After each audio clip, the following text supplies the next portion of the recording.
So Dawn, I wonder if you could just share with us today just the difference between, being accredited, having accreditation versus a certificate, because many coaches out there are going for certificates. What's the difference between them both? Yeah, good question, Eileen, and thanks for inviting me and giving me this opportunity to speak to your students. Accreditation versus certification. Okay, in its simplest form, as the example cites below, when we go to university and we get our degrees, that is actually a form of certification. However, the universities themselves all around the world have had to go through a certain amount of work in order to be accredited and enabled to offer these certifications, qualifications. So that when students are looking, what is the best university to go to, accreditation is a bit like a kite mark. It's a stamp of quality. It's where everything has been pulled together. So for us coaches and mentors, it means that we've had our training, our experience, all pulled together and verified and authenticated and assessed, and then you become accredited. So that's why it's one stage higher than certification.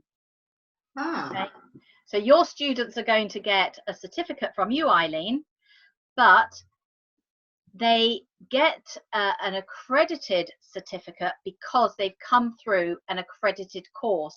When they personally want to become accredited, they then apply for their own accreditation. So the same reason that they decided your course had a better quality standard than another course was partly because you had gone through the procedure, the expense of making sure your course was best in class. Get it? Make sense? Yeah, so we'll be encouraging.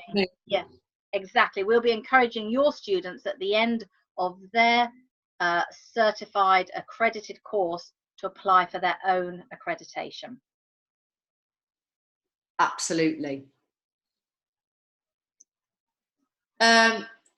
So in terms of accreditation, how does it help set, if the students go for accreditation after getting a certificate, how does it set them apart? Okay, well, we believe that accreditation is one of the key differentiators, and that's across the board. If you look for a solicitor, a dentist, a driving instructor, a colonic therapist, it doesn't really matter what the profession is, you tend to go to a registered body and look on a list for somebody in your area, don't you? You don't just pick any old person who says I'm a coach. Now let's face it, in the UK you've got 130,000 people calling themselves coaches, but not all of them are properly trained, insured, or professionally accredited. In fact, less than 1% are actually accredited. So being accredited creates that massive differentiator when the hiring public is looking at two coaches, two practitioners, two training providers. Which one shall I go for? It's a no-brainer. You're going to go with the one that is accredited because of all the support that you get through that. Your practitioner has signed a professional code of conduct. They've had their training, their certificates, experience, their testimonials, etc., all verified. They've probably signed up to a standards and ethics and code of conduct certification. And essentially, it's about proving to the public that you care about them and you want to protect not just their hard-earned cash, but their sense of well-being. Because let's face it, coaches are working with people's minds, so it's just as important as any other profession, like the medical profession. So that is why accreditation is important to you as a differentiator, but that's why it's also important to the hiring public. They want to work with the best that they can afford. I mean, why was your accreditation status important to you, Eileen? Yeah, I think, I was coaching for a considerable amount of time and obviously trained in America, and I was concerned about if I ever had any backlash and I ended up in court. Yeah. And I'd be protected. And that's why I wanted to seek, what I call a governing body or support with professionalism that I can kind of lean on and make sure what I do is okay. So, and I think you're spot on that we wouldn't want a certified dentist. We'd want a credified, we'd want a accredited dentist and driving instructor. And I actually feel in the future, because everyone and his dog seems to call themselves a coach now, because everyone and his dog at the moment has been through a life-changing circumstance, and then they want to go down the road to become a coach. Yeah, because they like helping people. Yeah, like helping people doesn't mean that they're professional, qualified, and following some coaching protocols. I'm very clear on who I don't coach, and I think many people might just take the money in the back pocket and not be aware of that. So for me, that's why I got accredited, and I'm an advocate for it. And I can actually feel within the next 5 years that there's going to be more backlash and more people questioning the professionalism of coaches. So I think to be accredited, you're going to stand out. Absolutely, you're very spot on. And what happens in the US usually happens a decade later in the UK. And as we know, the US is a sue culture. So we are seeing an increase in complaints. I mean, two things that I'm seeing, Eileen, is one, that our clients have much more complex and sophisticated needs. They're becoming much more savvy around protecting themselves. There's hardly a week goes by when I don't get an inquiry from a student saying, is this course really accredited? Or saying, I've been on a course, it's not what I thought, who can I complain to? And if they're not accredited, if the course isn't accredited, then obviously they don't come to us, they go to the ombudsman. But also students, the public looking to hire coaches are saying, I want to work with an accredited coach. Now, in the event that something does go wrong, and it does occasionally, then at least the accredited party has got us to come to, and we will mediate in some way, because you've signed your professional code of conduct, because you've got a complaints procedure, and you're following the standards and ethics ethos. So we feel that we can support you in this rather than you being completely on your own. Plus, if you go with our discounted insurance company, well, they'll just completely take over and look after you anyway. So there's a huge amount of benefits to being accredited. But the main one is, I think, over and above having a certificate, it's that differentiator. It's about standing out as best in class, or as I like to call it, the 1% club, because the UK is a very, very crowded market with, as you say, all these people who are not actually professionals. And what do you do when you're dealing with a client? You might have some basic coaching questions and you like helping people, but how do you deal with what comes out of Pandora's box if you're not skilled, you don't have any techniques? Yeah, worrying. Absolutely worrying. Yeah, okay. Well, we kind of jumped on there to some of the benefits, and I talked about the insurance, discounted insurance. There's all sorts of discounted benefits, Eileen, things like discounted web setup and hosting, free CPD and business building conference calls every single month with expert speakers. We also, I would split the benefits into two, which is business building and CPD. We've got the self-teach 12 modular e-program, which is complimentary for all the students to work through. Everything that we have is communicated through the weekly bulletin, so it's very fresh and on point every single week. We've got our new book that's just come out, How to Win and Keep Clients. So this is a business handbook, absolutely on point and relevant for students.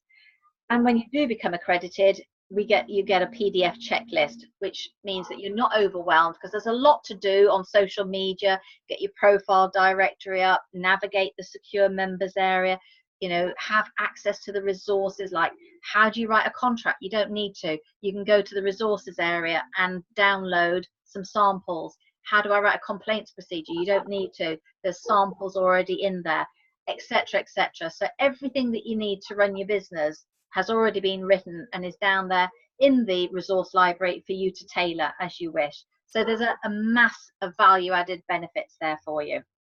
Yeah, absolutely.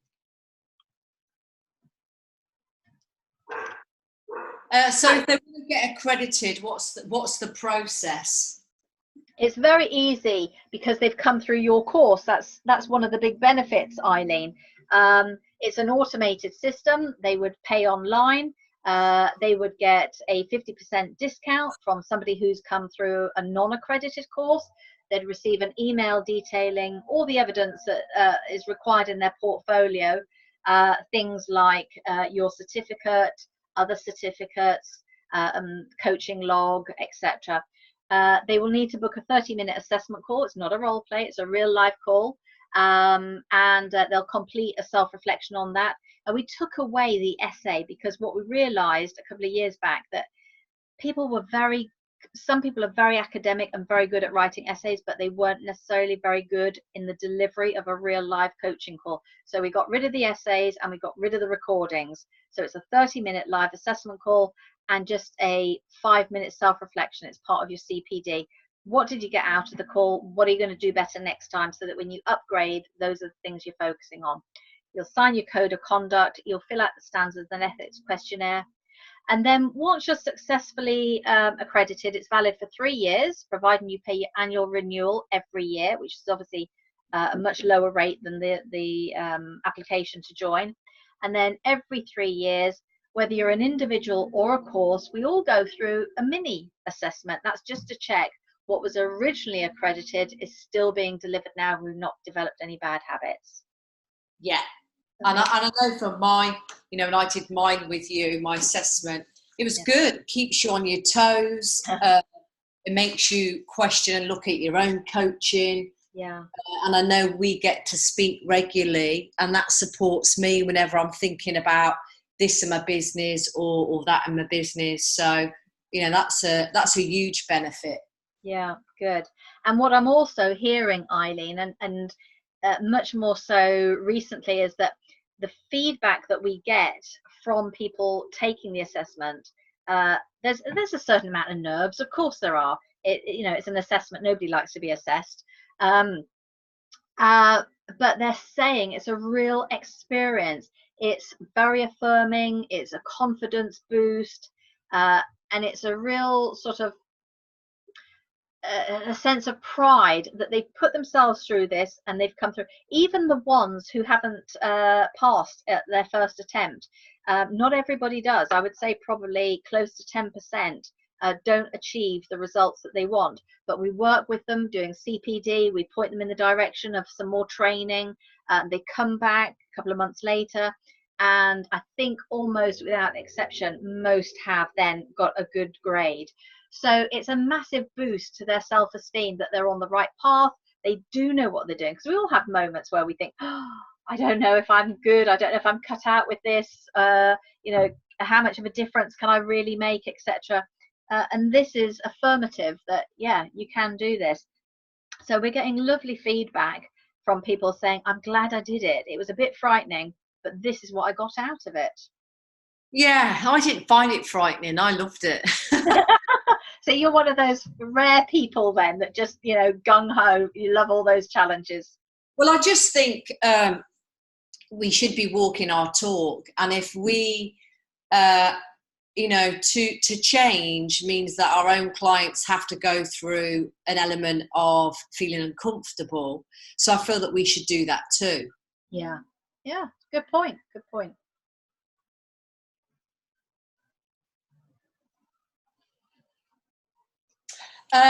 So when should somebody apply for the status? Like, when should they go for the accreditation? Well, I would say increasingly what I'm hearing from students is that they want to apply ASAP. You know, they sign up for a course and they can apply for their accreditation straight away. It's not because they're going to become accredited straight away. They won't. But what applying allows them to do, because they've paid the fee, that in the process they have access to all the CPD and business building resources. So it means that while they're studying on your course, Eileen, and learning the coaching technique, they can in tandem be building their business. So downloading the contract and working through that, so it's a contract that they want to offer. So when they throw open the doors and say, hey world, hire me, I'm certified with Eileen, they eventually, once they meet the criteria and they've got the hours, can also say, I'm accredited through the IAPC&M, rather than doing a course and then applying for accreditation. So increasingly what I'm seeing is people are doing both at the same time.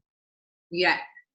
It makes sense to me, actually. It's certainly the way that I did it when I started doing coaching about 17, 18 years ago. You know, once I'd gone on the course, the residential, I came back Monday morning and I was so fired up. I ordered my business cards, I organized my website. I didn't wait for the year studying to end. I actually just got started. So to have had this available to me at the time would have been fantastic. Yeah, absolutely. So as Gandhi says, your future depends on what you do today.